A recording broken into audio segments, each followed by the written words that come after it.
નમસ્કાર મિત્રો, આજના તાજેતર વ્લોગ વિડીયોની અંદર તમારા બધાનું સ્વાગત કરું છું. પડી ગયું છે મસ્ત મજાનું સવાર અને આપણે આવી ગયા છીએ ગાડી ઉપર. તમે જુઓ જો અહીંયાથી આપણે નદીનો એક નંબર નજારો આવો. જો આમ કેમ આવે નજારો, બાકી તમે જુઓ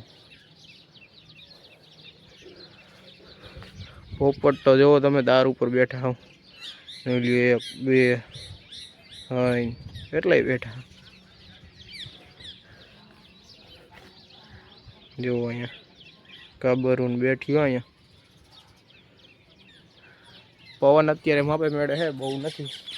અને જોઈ લો આપણે આ બે પાછા ભરી દીધા અત્યારે. અને અહીં પશુ પાણી પીવા આવી શકે એ માટેથી આપણે ભરી દીધા અહીં કમ્પ્લીટ કરીને. જો અહીંયા ગલુડિયાને હુતા જોઈ લ્યો. અટાણે આપણે એને કંઈ કામ છે નહીં, કારણ કે આપણે બધું કામ ખેતરનું પટી ગયું છે. અને તમે જુઓ આમ ખેતર આમ બધાય ચોખ્ખા જ દેખાય, કારણ કે ઉનાળામાં કોઈ એટલું વાવેતર કરતું નથી. અને શિયાળા પાકમાં અને ચોમાસું પાકમાં વાવેતર કરે છે ખેડૂતો, અને ઉનાળા પાકમાં ઓછું વાવેતર હોય, કારણ કે જમીનને તપવા દે, જેથી કરીને શિયાળા એટલે પાછા ચોમાસામાં સારું ઉત્પાદન થાય એ માટેથી ઉનાળામાં ઓછું વાવેતર કરતા હોય. હાલો હવે વિડીયોમાં બહીને રહેજો.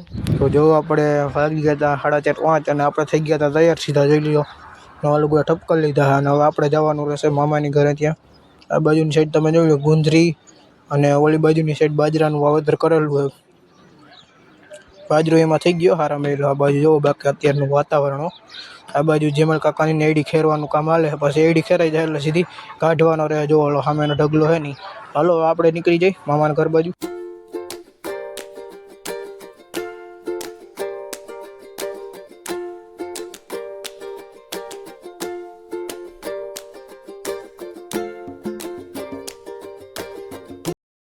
તો ફાઇનલી મિત્રો અત્યારે આપણે પૂગી ગયા હતા અડધે રસ્તે. અને રસ્તો જોવો હાવ આપણે ધૂળવાળો હતો, અને અત્યારે જો રસ્તો કમ્પ્લીટ કરી દીધો. હા જોઈ લ્યો, હાવ ડામર બનાવી દીધો, જોઈ લેજો. તો આપણી ગાડી અહીંયા રાખી છે, પાણી પીવા ઊભા થઈ જવો.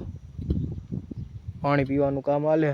અને આ બધાય તમે જુઓ જે વૃક્ષ દેખાય આ વડલો બધાય લાઈનમાં, એ બધાય આપણે વાવેલા હતા. વૃક્ષારોપણ જે કરતા હોય એને વાવેલા હતા. જોઈ લો બંને બાજુઓ જોઈ લો. ચાલો આપણે પાણી પીને નીકળી જાઉં પાછા. જોઈ લ્યો આપણે હાઈવે પટ્ટી ઉપર ચડી ગયા હતા અત્યારે સીધા. અને જો ભાવિનભાઈ ગાડી આપણે વાહ બેઠા હોય. અને જોઈ લ્યો એક બાજુ સુરત દાદા મસ્તનો નજારો થઈ ગયો છે, અને સુરત દાદા આ થમવાની તૈયારીમાં છે. અને નજારો કંઈક અલગ જ છે અત્યારે. અને હાઈવે પટ્ટી ઉપર ગાડી આપવાની મજા જ આવી રાખે. હાલો આપણે મામાના ઘરે પૂગી જાય, પછી તમને મળીએ. હાલો આપણે પૂગી ગયા હતા આપણા મામાની ઘરે. જોઈ લ્યો સીધું આપણું મામાનું ઘર છે, હાઈવે ટચ જ છે. તમે જોઈ લ્યો હાઈવે પટ્ટી છે. અને જોઈ લ્યો અહીંયા બધા સાધનો નીકળે એનો અવાજ ને આવતો હોય છે તમને. જો હાઈવે પટ્ટી આમ જોઈ લ્યો. જો ભાઈ ઊભા છે. બાકી જો અહીંયા કાંતરી તો જો, ને એમાં કાંતરા તો જો ઘણા આવ્યા. જોઈ લેજો કાંતરા હે મલકના.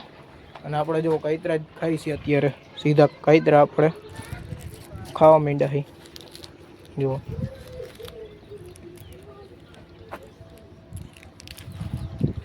કાંતરા હે મીઠા મીઠા. અને ગમે ત્યાં બીજા કાંતરા હોય તો તમે ખાલી એક પેસી ખાવ ને તો તમને એમ થાય કે હવે આ નથી ખાવો, અને ઉસારો વરવા માંડે એવા કાંતરા હોય. ના આ એવા કાંતરા નથી. આ હે મસ્ત ના મીઠા એવા અને લાલ કાંતરા. તમે જોઈ લો આ કાંતરા ખાવાની મજા જ આવી રાખે અલગ જ. બાકી જો અહીંયા બધી સાધનો નીકળે છે અત્યારે, ખટારા ને બટારા. અને જો અહીંયા મંડપ છે આપણે, તો તમને ખબર તો પડી જ ગઈ છે આપણે શું કરવા આવ્યા એ મંડપ ને બધી બંધાણું. એટલે ચાલો એ કાલના વ્લોગમાં તમને કહેવું, બહુ ખોટી ચર્ચા નથી કરવી એના વિશે આપણે.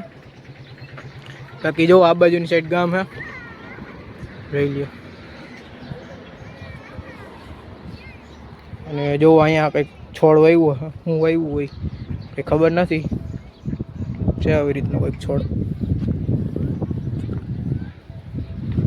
જોઈ લો બાકી સાંજનો સમય થઈ ગયો.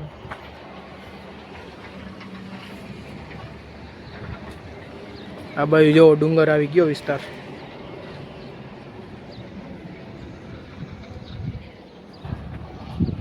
તો બસ આજના બ્લોગ વિડીયોમાં આટલું જ હતું. જો તમને સારો લાગ્યો હોય તો લાઈક કરી નાખજો અને જો ચેનલમાં નવા હોય તો ચેનલને સબસ્ક્રાઈબ કરી નાખજો. હાલો આપણે કાલે મળીએ નવા બ્લોગ વિડીયોમાં. ત્યાં સુધી જય જવાન જય કિસાન.